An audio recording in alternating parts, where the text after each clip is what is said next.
I ain't gonna front. I love that intro. And the anime is crazy. And what's even crazy is the guy that did the animation didn't even finish it. He just disappeared on me. But that's a whole nother story.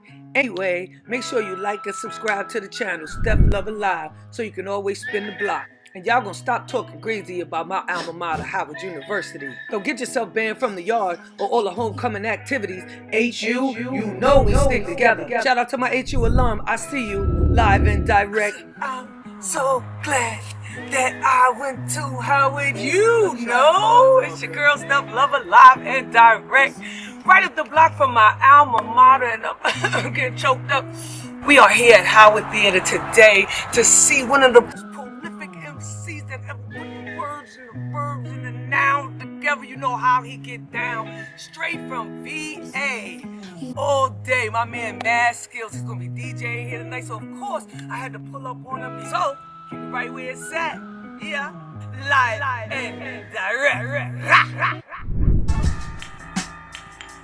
STEPH LOVA Live and Direct from HU. You know, stop playing with me. And we definitely ain't gonna play with this prolific MC right here. Mad Skills, VA's own. Oh my goodness, what can I say? Don't we looking like y'all? We gonna be some kind of kid or something, you know what I'm saying? What's up, baby? Oh, man, I can't call it. How you, Steph? First of all, this is a bucket list moment for me because I rarely interview my friends. Yes. Because I like to keep a little distance from the suckhead. No, I'm just kidding. I'm glad we finally got a chance to sit down and do it. But I had to do history, it. man. We know each other for a while. We used to party together. Like I ain't gonna spill too much. Nothing I'm ashamed of. Must I say nothing I'm ashamed? No, like man, if it was social media back then, we would still be okay. You see? Facts. We here at Howard Theater, like I said. My man SKILLZ is here, and let's take it back, SKILLZ, because you started out as a battle MC. People like to call it back then. It was called freestyling. Yes. But it was more because Super Nat is a battle MC. Yeah, shout out to my brother Super Nat. So that's how I got on via Super Nat in another way with KRS-One, but that's another story anyway. Right. So I just wanted to acknowledge Super Nat. That's a good guy. Good brother right there. But you lost to him in some kind of freestyle. You know that the internet said that. I don't know if that's fact. I can't. But that's how you came into. I came in second place for the New Music Seminar. Rest in peace, Clark. Oh my God! It was New Music Seminar. 93. Yeah. I was probably there. Yeah. That room. I might have been there. I might have been there. Midtown Manhattan, Sheraton Hotel. Woo! Everybody was in that room, man. Clark. And that's when you could get a. Yeah. And by coming in second, I had already sent my tape out to a few cats, but everybody I sent my tape to was in that room. So by Monday, like the day, like son that was second. We gotta talk. Shoot crabs in a barrel. So that's how it happened, and that's what started the little bidding war, which led to getting the record deal. You know what I'm saying? Now at this point, VA wasn't a super hot spot, but you're not actually born and raised in VA. No, I was born in Detroit, but I left when I was like 8 months old. And then you had a short stop in North Carolina, Fayetteville. And then shout out to the Then VA. So why 10 toes down for VA? It's not where I started hearing hip hop, but it's kind of the place where once I realized that this is what I wanted to do with my life. You know what I'm saying? I'm hearing the Run DMCs, the Run DMCs, the Big Daddy Kanes, the Rakims, and I'm like, that's what I want to do. You know what I'm saying? So once I made that transition, I was already in VA, and I'm looking around like, yo, this is uncharted territory. Very much so.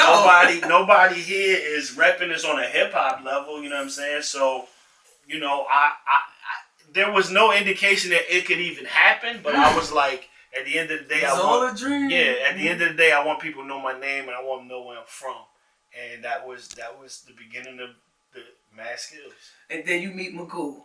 Yeah. Where'd you meet him at? I met Magoo at. Because they always say you met him, but where? I met Magoo at a Puff Daddy and the Family concert. Oh my Lord! In '97. This is coming. I love these type of things. So I met Magano. Rest in peace, Magano. If it wasn't for him, man, like he was the cheerleader pushing me to Tim and them. He was like, bro, like we gotta we got to connect with him. He's the first one. Like, you the first person I saw from here that was doing it. So he's like, what you mean you ain't got no deal? I was like, yo, it ain't work out. The situation, I'm back in the crazy. Like, nah, bro, you got. Oh, that's the Atlantic situation. Yeah, didn't kind of work out because they didn't really understand. Right, they didn't understand the lyrical thing. Back then, it was very Daisy Age. It was a different vibe. And then once Biggie them came in, it was the Jiggy era. Correct. All over. Yeah, shiny suit. Yes. So Maganu pushed to Tim like, yo, we gotta get with him. Like, even if it's not for like him rapping, his pen game is crazy. So Tim's like, come to the studio. So I go to Virginia Beach, go to the studio. So Tim was already popping at this time? Yeah, Tim and Aaliyah had just, Tim and Missy had just did Aaliyah. Oh, okay. So one in a million. Somebody had a big toe in. Yeah, okay, you know what I'm saying? Tim was bubbling as that guy. People was coming to Virginia to record 702 and, you know what I'm saying? Plus Virginia Beach was popping. Yeah, Mariah. That was a hot spot anyway. That was a spring break hot spot. Yeah, so that happened, and then and I got with Tim, and then it was like the second after halftime. You know what I'm saying? The second quarter, we coming out halftime, third quarter, we cooking. So that was a good experience for me. And then that's how you jumped on the Aaliyah remix? Yeah. First unofficial bootleg remix that I gotta love it. I mean, like, we literally, went and y'all did it yourself? And gave it to our mans at the radio station. And cut the middleman out. Yo, you look up next 2 weeks, High 97 playing it. Yeah. And we like, yo, like, teamwork make the dream work. Tell me this, those skills. Tell me something about Aaliyah that we probably might not know, because it was like so long ago, and you had like an intimate moment with her. Yeah. As far as being in the crew, people might forget like how special she was. She had a very funny sense of humor, man. Like, she had a very infectious laugh. You know what I'm saying? She was funny. Like, she jokes, cracking with your homeboys. Get out of here with your da-da-da-da-da. You know what I mean? Like, she was like that. It wasn't always chill. When she was around her friends and family and people she was comfortable with, her sense of humor came out.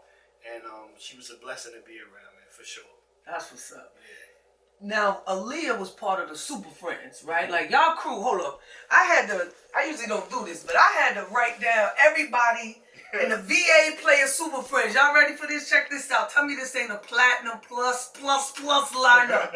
Tim Mad, we know that. Genuine. Yeah. NERD. Missy. Nicole Ray. Yeah. Nicole Ray. DJ Lonnie B. That's my man's. What's up, Lonnie? Yeah. Tank. Sebastian. I remember Sebastian. Tweet. Danger Mouth. Yeah. And the Clips. Yeah. Stop playing. Yeah, family. Listen. You know what I'm saying? It was a lot of extended family. It was nothing to have your homies with you, and they just as talented, if not more talented than you. So on any given day, if I'm slacking, my homeboy gonna pick the weight up. So. And you was the catalyst for that, I hear. I hear you was the glue. I was the glue because I kicked in the door first. You know what I'm saying? So before me, the only person that had come out from Virginia music-wise on any accord was D'Angelo. You know what I'm saying? So. Wow, really? Yeah, D'Angelo came, Brown Sugar came in like 95, buddy. You know what I mean? Like, but that was R&B, it wasn't really no hip-hop.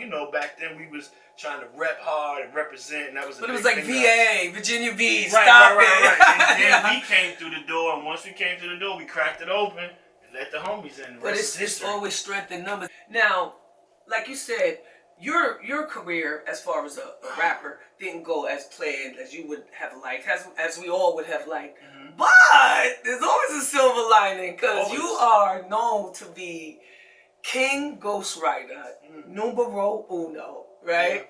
Yeah. And it's so funny that I read somewhere that ghostwriters come to you for the ghostwriter. Type of shit is that? That has happened before. Yo, what you think I should do with him? I'm like, bro. You want me on the job? Do I get a consulting fee for this? So now that we're in this space, I have some questions about this. Okay, This has been on my mind when I knew I was gonna sit down with you. Number one, do you have to sign an NDA? I never signed one before. But it's an understanding. But sometimes back then they might, just to get in the room, and cats might have signed that and then, realize that they wasn't gonna say much about the situation or ever reveal it.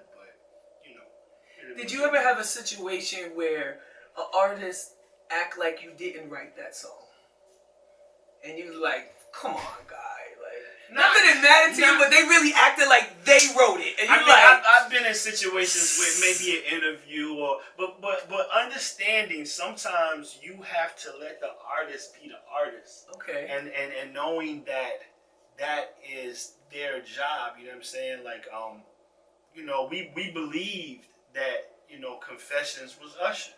Like, nobody thought, oh, that's JD. You know what I'm saying? Damn, JD got caught in the Beverly Center with the girl. Like, but it was so much more believable as Usher. So, you know, sometimes I look at people like who did a lot of work behind the scenes and never really said nothing. People like Herbie Lovebug. You know what I'm saying? Like, quiet. And just let the artist be the artist. Let Kid and Play them go. Let Salt. I mean, the check still cash. You know, yeah. The check, which leads me to my next question. Are they just for hire, or do you keep publishing? Oh no, I always kept publishing. that was early on. This is what I'm talking about right here. Because listen up, kids. All right. I tell people now, like, listen, you know, that's non-negotiable. They going, right? yeah, that's non-negotiable because they can dangle a carrot in your face, like, yo, we gonna give you an advance and give you this bread. You know what I'm saying? Give you this bag, and we're going to collect all of your money for you, this and the third. But they're going to always have some sort of stipulations on why they can't give you all your money. So sometimes it's just better to wait. You know what I'm saying? Almost like what's the kid when Jason's Weaver mom was like, nah, we don't want the $100,000. We'll take the long money.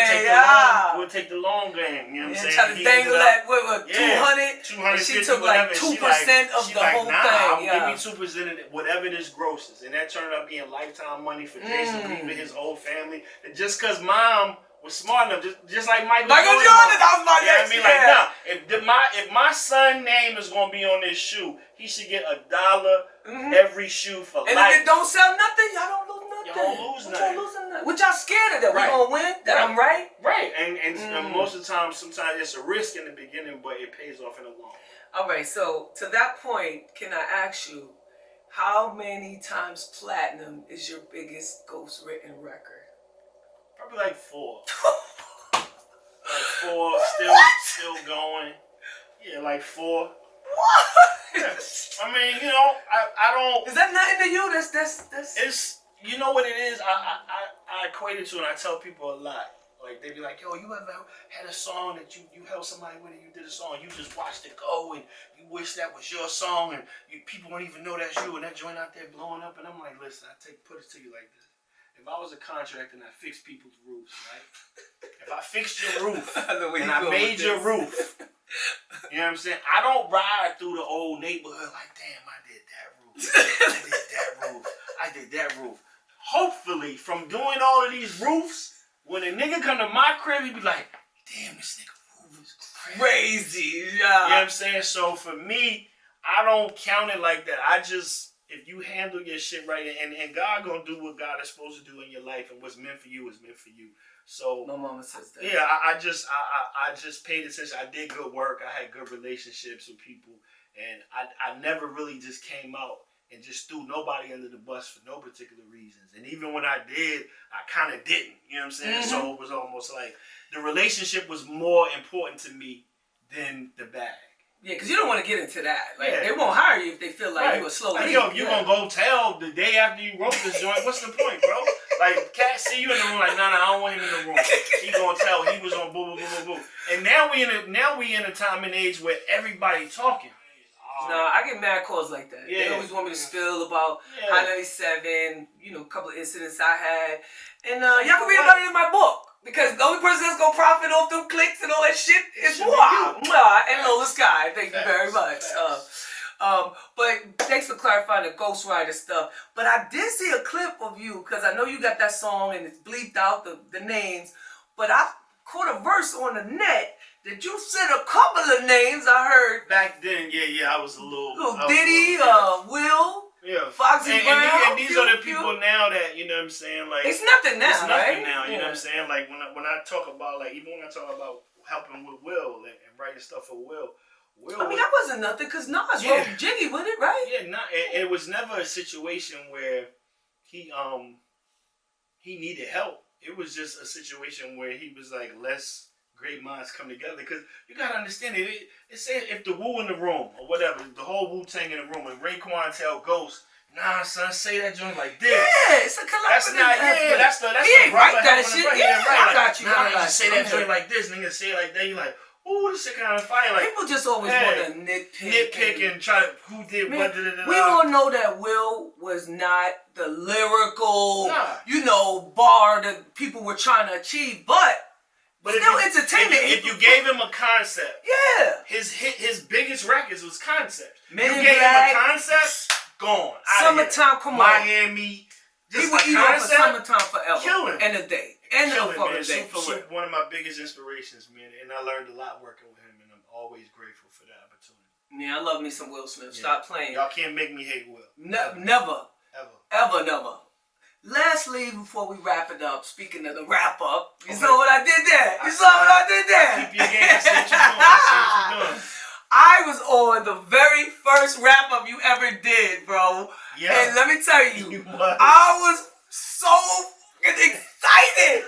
Not for what I was on there about, but the fact that was the first time I had ever got mentioned on a fucking record. And people were like, listen. That was Brody, can I just tell you, that was big. Listen, I'm checking for them shits like clockwork. Like, am I gonna get a remix or something? That's how I've kind of judged my career. It's like, I gotta do something to get on one of these fucking rappers.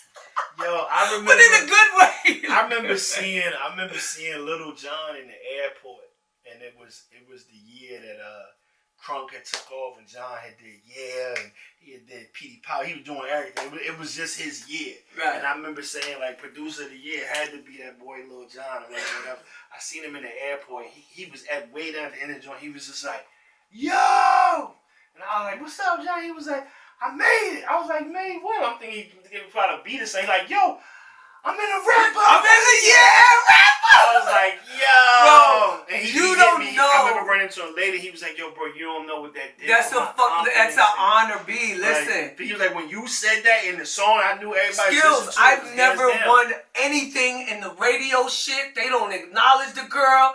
I don't get none of the kudos, nothing. Right. But I was in the motherfucking rap up, we. What? Yeah. Tip my hat to that shit. It was. First one, too. That shit is a time capsule. Listen. And now, what number are we on? Oh, because the only year you missed was 2013, right? I want to say. What was that, unlucky 13? We had 20, 21, 22. Damn. It's 22 years in. I just did one last year.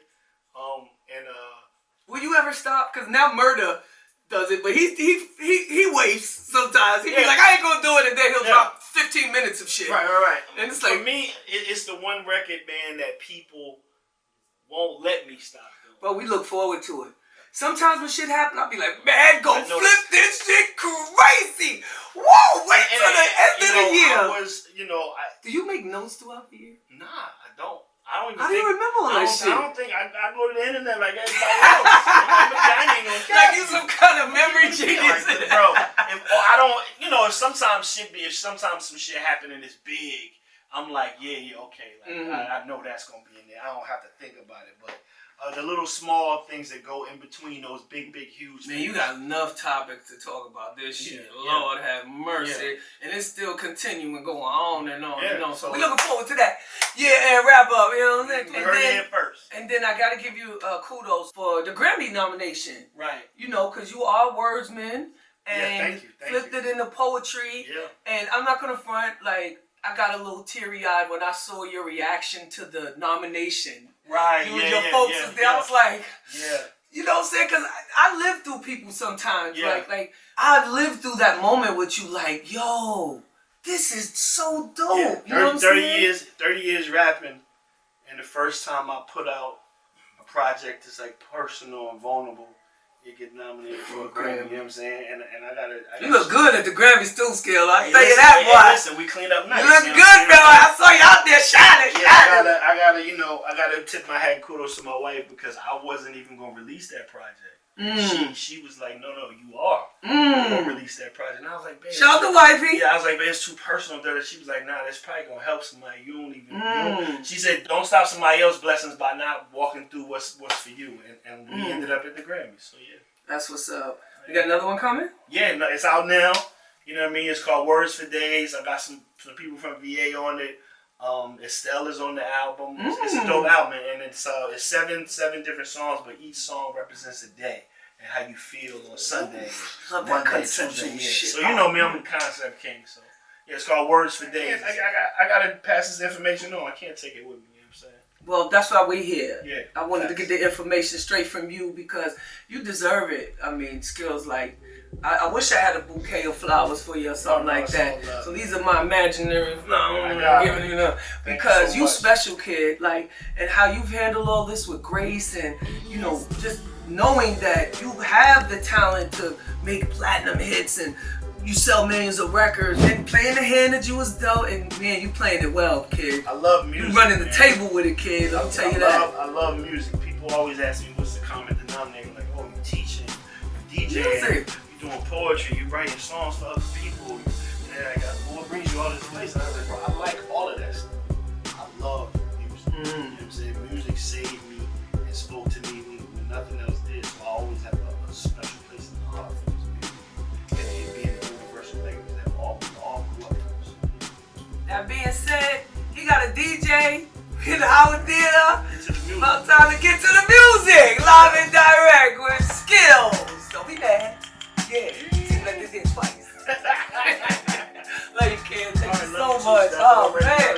Love when the plan come together. So I received a call from my daughter's school saying that she had been leaving the school with a strange man every day.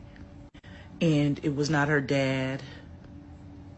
I was trembling. I mean, my heart was just beating outside of my chest.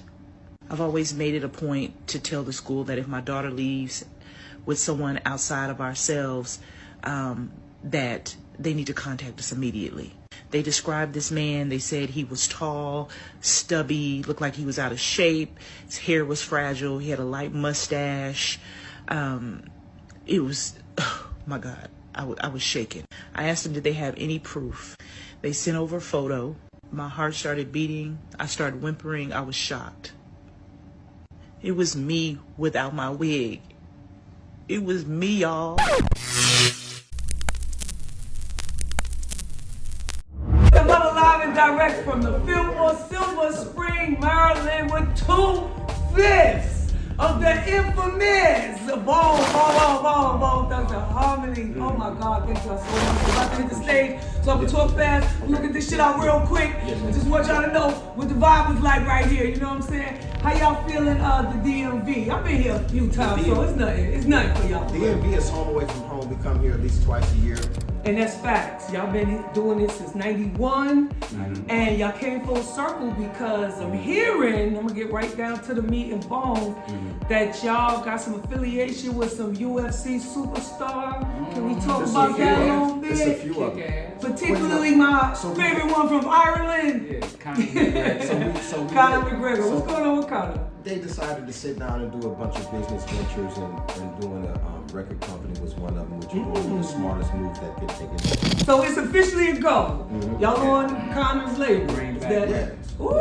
Yeah, we gotta sit back and bring back records. I like that. I'm loving that. And y'all been doing it, like I said, a very long time. All 5 of y'all back together on tour. How's the feeling going? How's it going? Is it going well? Or? I mean, you know, it's going well as can be expected. You know what I mean? Like we done did this. We done been to the pinnacle. We done slid down the mountain. We done came back up the mountain. So it's like us coming together in these years of our lives is really like putting the icing on the cake for Bout. Yes, it certainly is. Y'all brought the whole harmonizing more or less to the hip hop game. Yeah. Are y'all rooted in the church? Is that where a lot of that came from? I get that vibe from a lot of y'all music. It's very heartfelt. God is first and foremost. We are centered no matter what the denomination is. We're full of denominations. I don't care. I just like to be around people that worship. Me and my brothers are worship. This is what we do and everything, and this is what you do to us. Gotta have faith, our yeah. God, we're grounded in faith. We're grounded in God. No matter what your denomination is, it's like we all one. And the harmonies and rhythms definitely come from the church. You know what I mean? Like our parents and stuff like that. They was, you know, different denominations, Jehovah's Witness, Muslims. We grew up in all of it.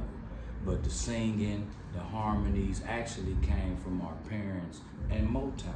You know what I'm saying? So, you know what I mean? We grew up to that Smokey Robinson, to that Marvin Gaye, to the Temptations, to real R&B. So the rapping was like, when it came in the 80s, we was already doing new edition and trying Y'all to was be already that. blending and So the experimenting harmonies and came such. along with it, you know, just being a part of the music. Cleveland, boy, y'all Family back smoking then. right now. Now we got a lot of music that we've been putting out. We just put out Road Nights, and that's a song dedicated to how Bone Thugs and Harmony is the top notch selling on the road. Nobody tour like us. Ooh, So we did Road okay, Nights okay. to celebrate how we live Like life on that. the road.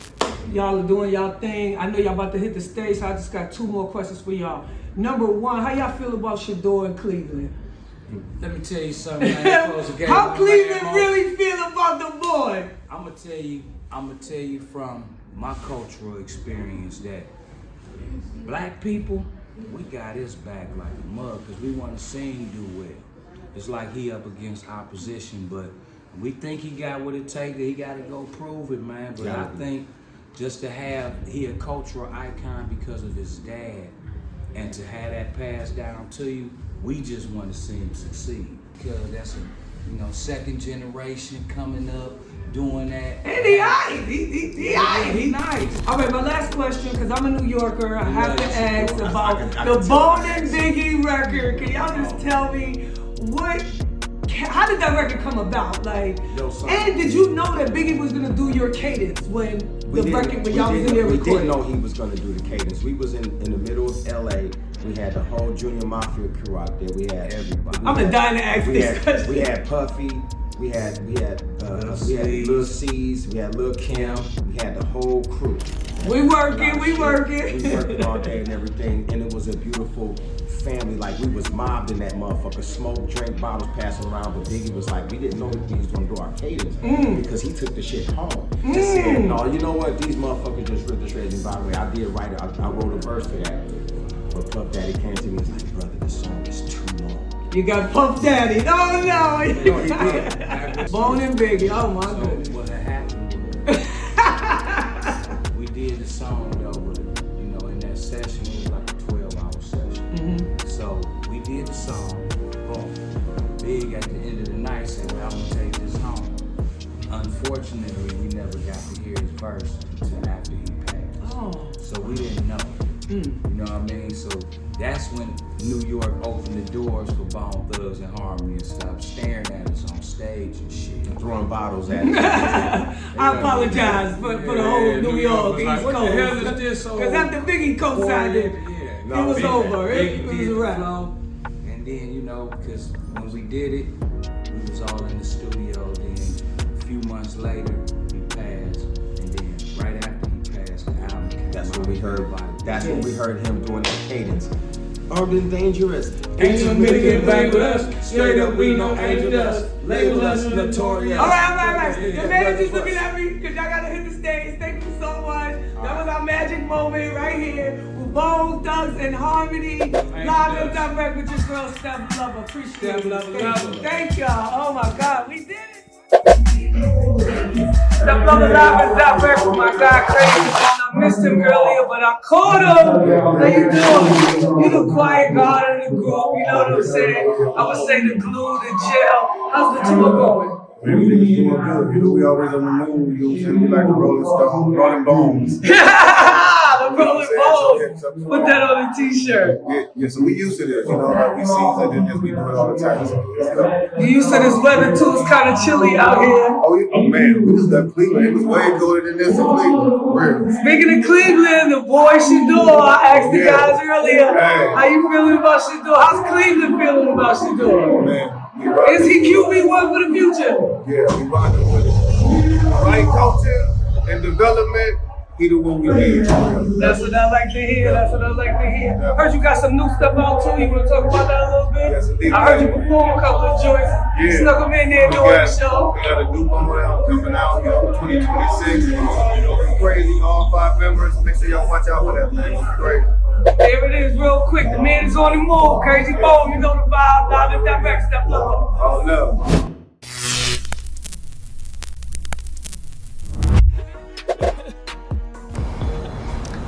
Yeah, it's summertime is over. Yeah, it is. STEPH LOVA live and direct from the Navy Yard as we wind down summer 2026.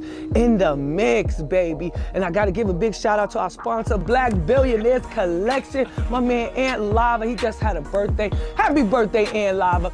More life to you, baby. And also, much love is going out to everybody that's been checking out all the episodes. We appreciate the love. Make sure you follow, like, subscribe, STEPH LOVA, LIVE. And big shout out going out to Mad SKILLZ. Appreciate the VA native. Bone, THUGZ, and Harmony just got a star on the Hollywood Walk of Fame. My man Mike Fife hooked up the interview. And speaking of Bone, you know they got a new label and they got some new artists, and I happen to have one here right with me. So come on, as we wrap this thing up, doobies and pins, my man TREY RICARDO. Where you from, Trey? What it do, man? I'm from PG, Maryland. PG County via the DMV. And for y'all that don't know, that stands for DC, Maryland, and Virginia. You heard? And you got an album coming out? Yeah, so the album's called Me. It's an acronym for Mixed Emotions. So that's what you're gonna get on the album. Okay. I'm loving that right there. Yeah. So y'all look forward to that. TREY RICARDO coming at you live and direct. Show the guy some respect. Hit him with a little something, Trey. I gotta do better, so I can get better. I've been stacking all this cheddar in the hood, I can't get wetter. Keep my head up, I can't let up. Truth is, God knows I'm fed up. Keep my faith in your plan, people rarely understand. All my faith in your plan, people rarely understand. Oh no, I'ma give it all to you. I'ma give it all to you. Yeah, I'ma take that and run with it. Live and direct. Y'all know the rest.